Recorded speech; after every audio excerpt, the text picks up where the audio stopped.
Kali ini menjelaskan tentang sikap terhadap keragaman budaya di Indonesia. Keragaman budaya merupakan kekayaan bangsa Indonesia. Kita harus bangga atas keberagaman budaya yang ada di Indonesia. Keberagaman budaya daerah menghasilkan budaya nasional.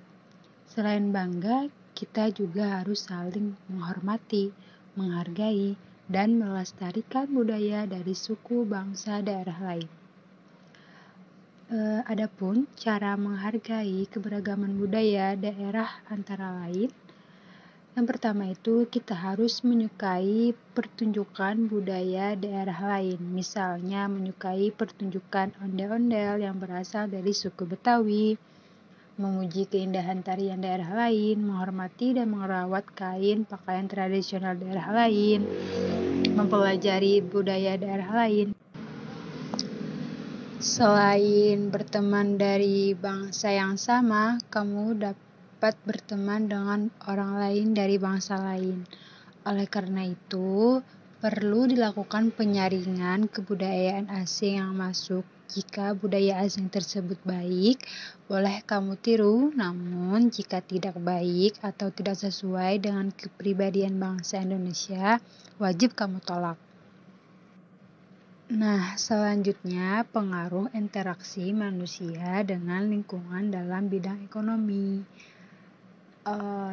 Kegiatan ekonomi itu adalah kegiatan bentuk interaksi lingkungan alam dan interaksi sosial. Dalam kegiatan ekonomi, masyarakat mengolah sumber daya alam yang ada di lingkungan alam.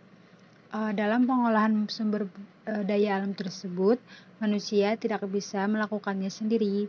Manusia bekerja sama dengan manusia lainnya untuk menghasilkan barang dan jasa yang dibutuhkan sehari-hari. Kerjasama tersebut menunjukkan adanya interaksi sosial di masyarakat. Terus, interaksi sosial juga dapat tercipta ketika sumber daya alam yang di suatu daerah tidak dapat memenuhi kebutuhan kemasyarakatannya. Interaksi lingkungan dan alam, kita sambung. Ada beragam jenis lingkungan alam di sekitar kita, antara lain pantai, dataran rendah, dan dataran tinggi. Interaksi manusia dengan lingkungan alamnya diwujudkan dengan kegiatan ekonomi yang memanfaatkan sumber daya alam. Nah, kegiatan ekonomi misalnya kegiatan ekonomi masyarakat di daerah pantai. Di pantai itu kegiatan ekonominya bisa berbentuk nelayan, entah itu melaut, dan menjadikan pantai itu sebagai objek wisata. Terus, pantai di Indonesia memiliki keindahan yang sudah diakui oleh masyarakat dunia.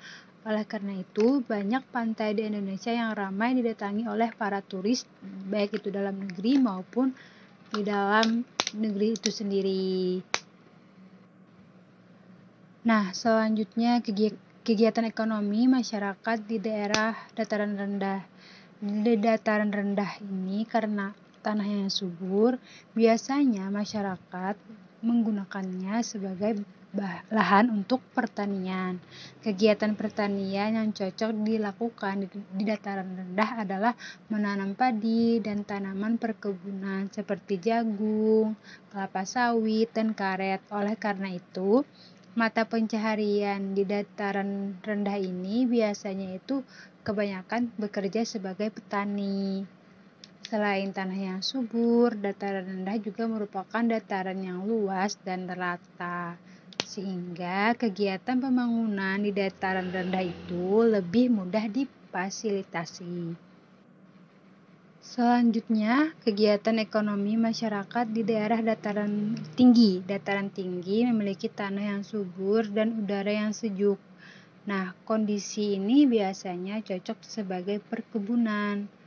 Perkebunan yang biasanya dilakukan itu tanamannya tomat, kentang, stroberi, brokoli, ataupun tomato yang lainnya. Selain itu, lahan perkebunan juga banyak dimiliki oleh perusahaan. Tanaman juga banyak yang dimiliki oleh perusahaan. Tanaman perkebunan yang memiliki di antaranya itu teh, kayak cengkeh, kopi, dan tembakau. Selain perkebunan, juga cocok untuk peternakan. Biasanya itu peternakan dilakukan di dataran tinggi seperti sapi yang biasa. Demikian penjelasan dari Ibu, semoga mudah dipahami karena ini materinya singkat saja, jadi penjelasannya hanya dilakukan secara singkat karena kan kita membahasnya tentang keberagaman dan ekonomi yang ada di masyarakat. Terima kasih.